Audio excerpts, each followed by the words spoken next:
No, I think that it's a combination of many factors. I think it was unfortunate that Finidi George was made coach of the national team. He recorded the worst results that put us in this mess. We lost to Benin Republic. We couldn't beat Lesotho. Is it Lesotho or how is it pronounced? At the end, we recorded 5 draws. South Africa came here, secured a draw. They also played a draw in their country. 5 draws. Despite the fact that South Africa lost more games. Yes. They still were on top of us because they won more games. It was unfortunate. Finidi shouldn't have been hired at all. I think that the man who is there has done well. He has even turned us to an attacking team, unlike what we had when Pesero was coach. He was too defense-oriented. He was always trying to play safe. But I'm happy that we have come this far. Whether we'll qualify eventually, I can't say. But it will be a shame if we fail to qualify for 2 consecutive World Cups. You know, kudos to Osimhen for the way he played in those 3 goals. But the mistakes that we made earlier in the competition cost us. This is not the first time that we'll be behind other teams and we'll find a way to qualify. But I think this time around it's going to be very difficult. I mean, Dotun, where did we get it wrong? Managerial, tactical shortcomings, or the players? Every aspect. Even the dedication of the players. Like BKO said, one of the wrong choices we made was hiring Finidi George. And then in a space of 2 years, we had 4 coaches for our national team. That's not the way to go. The longest of the longest we've had with coaches of recent has been that of Ghana Draw between 2016 and 2021. Okay. Others were months, under 1 year. And we had Joseph Pesero, we had Finidi George, we have Bruno Labbadia who stepped in for a while, and then we have Eric Chelle now. So that is not the way to manage a national team. If we are even going to hire a foreign coach, people are still saying to us, we have the talents, but we need a coach who can harness those talents. Because sometimes you see the Eagles playing and you can't even understand the pattern. And like he said, it was worse under Pesero because we were defending. We had 5 people in the defense part-time. So it wasn't a mobile team. And we paid dearly for it. But like I also told somebody yesterday, sometimes being a failure can also be positive. Because if we had defeated Zimbabwe and we got all the maximum points, it would have been deducted from us at the end of the day. So that failure. So okay. What for us? But it still, seriously, does not mean that because we are looking at the teams now that are going into the playoffs on the continent and the intercontinent. We are looking at them like it's going to be easy. Even Gabon, we must watch out. Otherwise, Gabon can spring a surprise. Yeah, we have the likes of Aubameyang there. Yes. So we need to be conscious of the fact that we must up our game. We must. All right, then, let's take this conversation to another level. Joining us for more discussion on this issue is the chairman of Kogi State Football Association, Hassan Wada. Hassan Wada, thank you so much for joining us on the show. Thank you once again for having me. I assured you that Nigeria will qualify for the World Cup. And praise be to God, we're on track to qualify for the World Cup. I like that kind of optimism. I mean, but just like what we said, you know, right here, where did we get it wrong? Managerial or tactical shortcomings that we now have to, our qualifications now depending on the playoffs. Where did we get it wrong? Well, we didn't get it wrong. If you look at the statistics after the first round of qualifiers, it's clear that Nigeria was placed in the group of death. Oftentimes, we tend to focus on the names of these countries, forgetting that some of these countries have a deep footballing pedigree in comparison to ours. We were in the group of death. In the last 10 years, our toughest opponent has been South Africa. We played South Africa 7 times in the last 10 years. We had 5 draws with South Africa. They won once, and we won once. In fact, 2 of their victories came in Uyo, the Uyo Stadium, which is our home.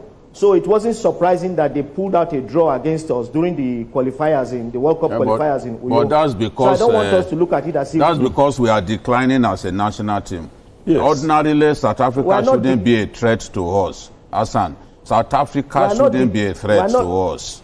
Can South Africa harass Senegal the way they are harassing us? Or Morocco, even or in their Southern Africa area, you see some of the teams that beat them.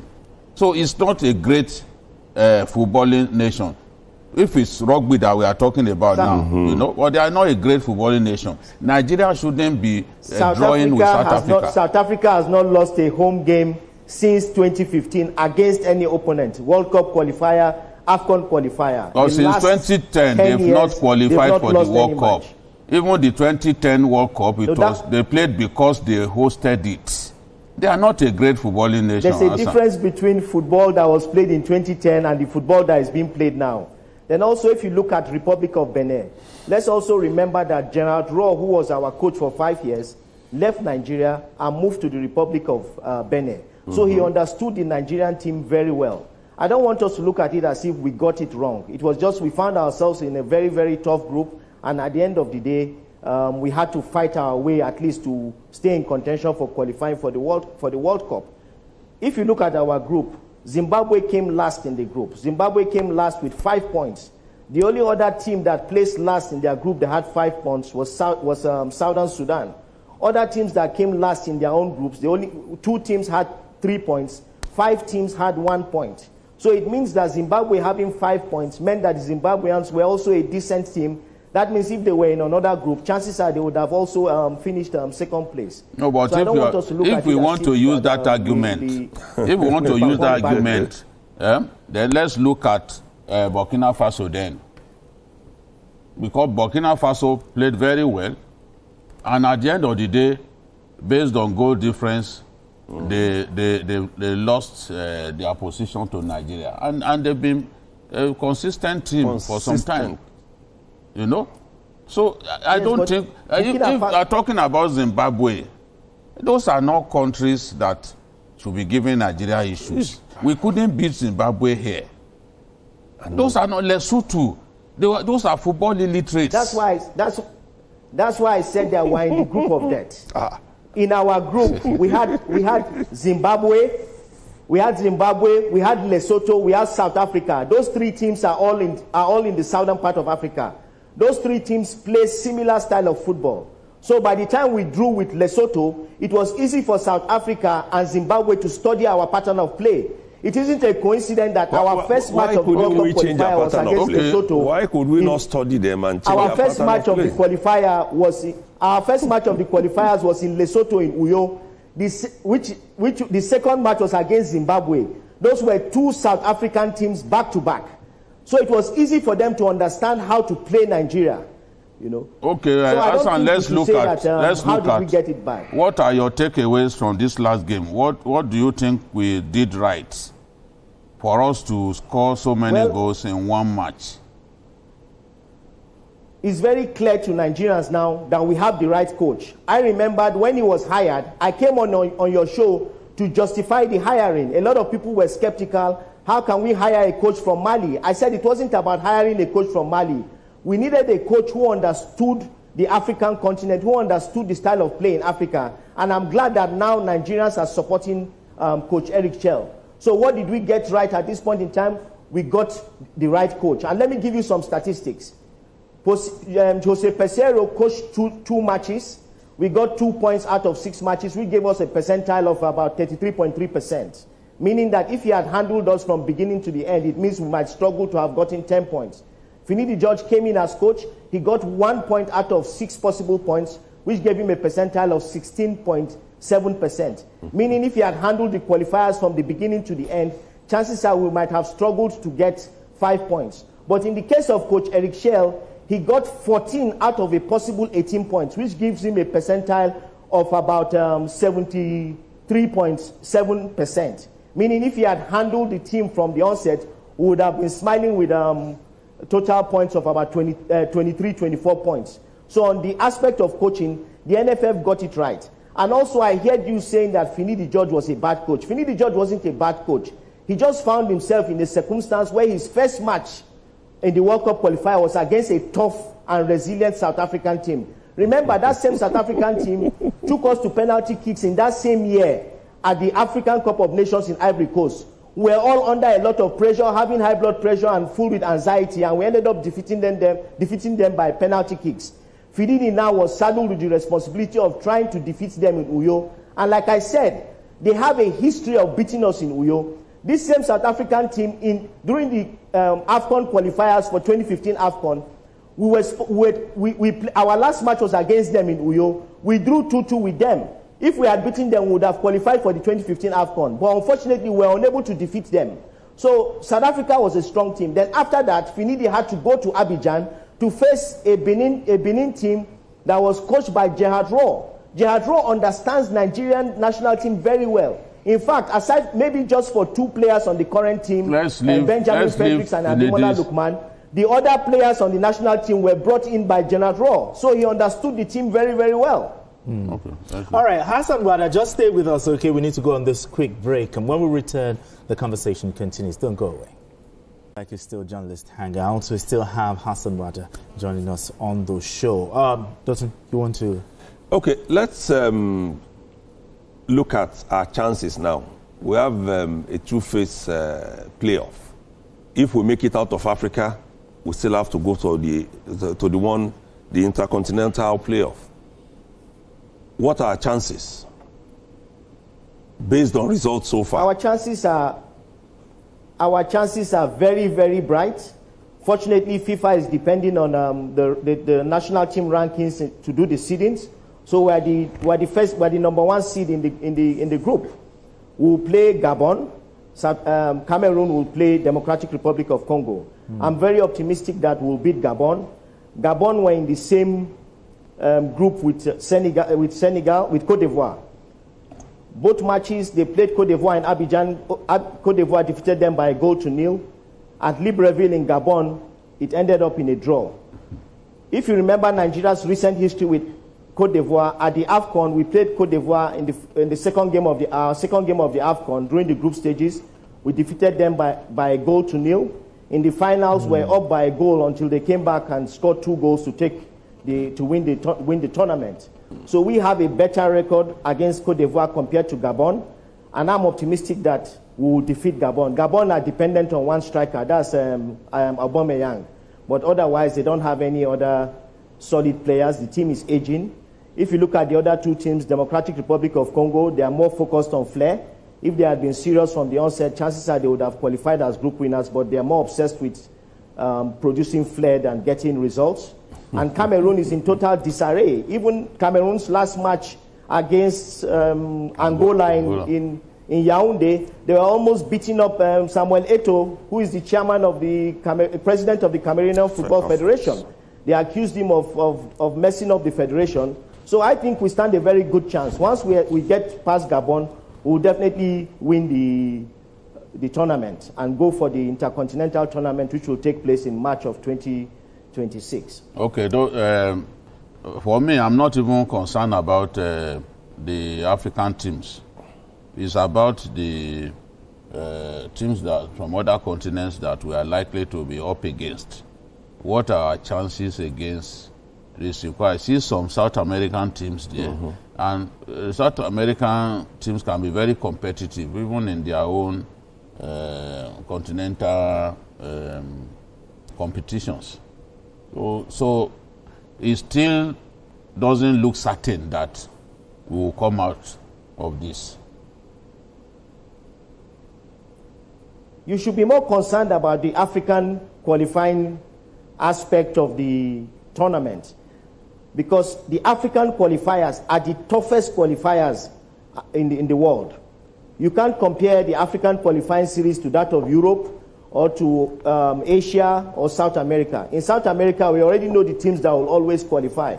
But in Africa, it's so unpredictable. If anybody told you that Cape Verde will qualify ahead of Cameroon, many will say it's not possible. So I don't want, the Intercontinental tournament is not going to be as tough as that of the African tournament. Because at the Intercontinental tournament, we are going to meet Bolivia, who are the representatives of CONMEBOL, which is the South American Football Confederation. They already have Bolivia.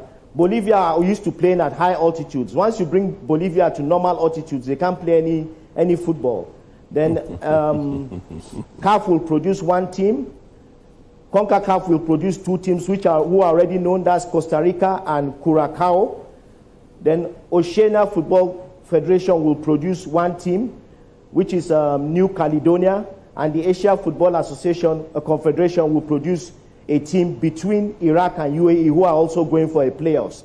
Unfortunately, FIFA is going to depend on their rankings. So if we qualify from Africa, chances are we're only going to start the tournament at the semi-final phase, because 4 teams are unseeded at the moment. They will play in the group stage, the quarterfinal phase. Then we will meet one of those teams in the semi-final phase. And once we make it to the finals, we're home and dry. We're as good as being at the World Cup. So our focus should be on the African qualifying series, because that's the toughest aspect of the qualifiers for us. And I'm optimistic. So must we win the final to qualify for the World Cup? No, once you get to the finals, you have already qualified. Okay, because both of us. 2 teams are going to qualify from the Intercontinental tournament.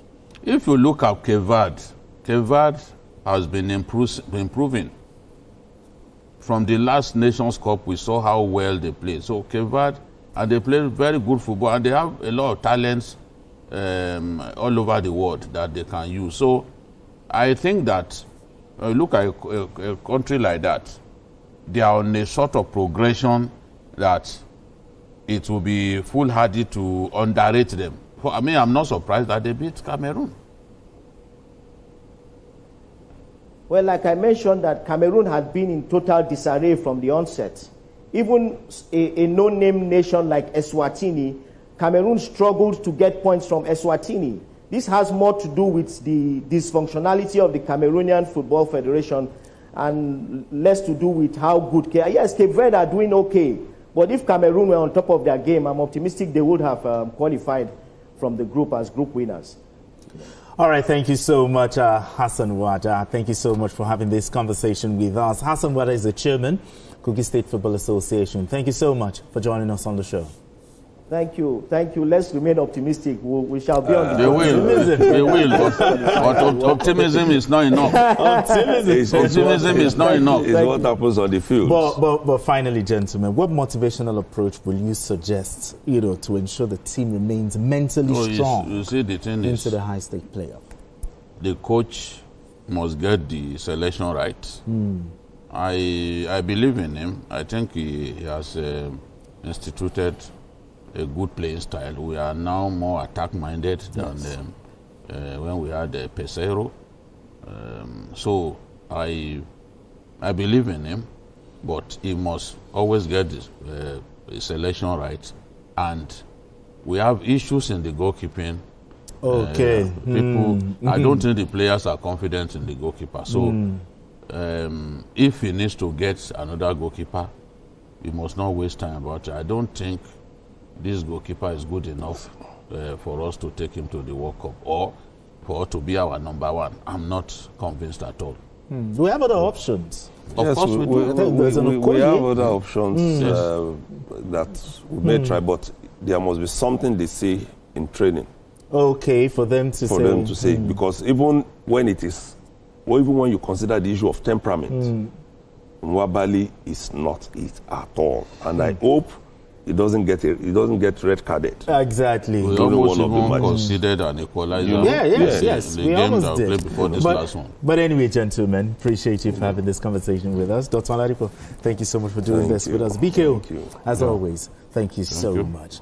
And that's it on Journalist Hangout today. Join us tomorrow for another episode of the program. You can watch the repeat broadcast of this episode tonight at 11. Join us on Sunday from 1:30 to 3:30 p.m. for Journalist Hangout on Sunday.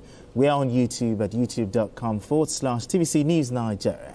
I am Benga Oreshegun. Bye for now, and God bless Nigeria.